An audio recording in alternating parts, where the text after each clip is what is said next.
Assalamualaikum warahmatullahi wabarakatuh. Sampurasun sadayana. Perkenalkan, nama saya Raditya, salah satu calon Duta Hukum dan HAM tahun 2024.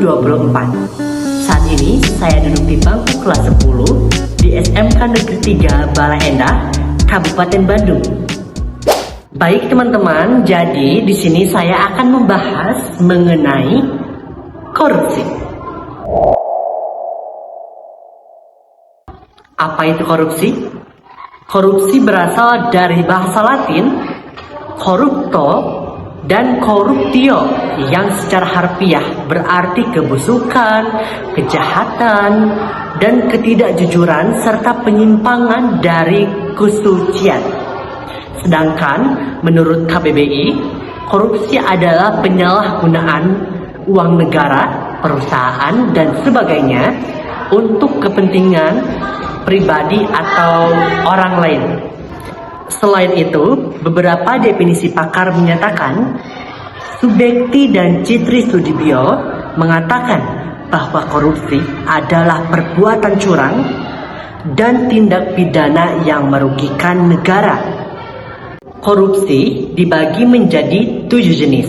Yang pertama, merugikan keuangan negara. Yang kedua, suap menyuap. Yang ketiga, penggelapan dalam jabatan.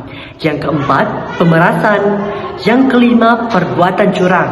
Yang keenam, benturan kepentingan dalam pengadaan.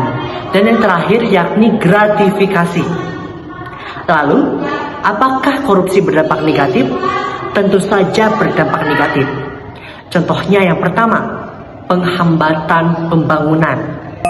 Yang kedua, ketidakadilan sosial. Yang ketiga, merosotnya kepercayaan publik.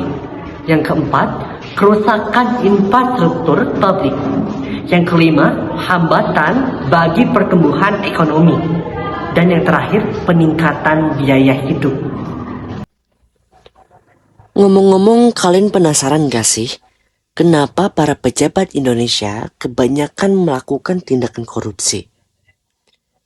Kalau dari hasil analisa Kemendagri, katanya penyebab utama terjadinya korupsi dikarenakan celah yang memungkinkan untuk melakukan hal tersebut. Termasuk juga di dalamnya mengenai sistem administrasi, pemerintahan yang tidak transparan, politik berbiaya tinggi, dan dana imbalan pada rekrutmen operator sipil negara atau ASN. Penyebab lain yang dapat mendorong tingginya kasus korupsi di Indonesia adalah kurangnya integritas yang dimiliki setiap individu pemerintahan.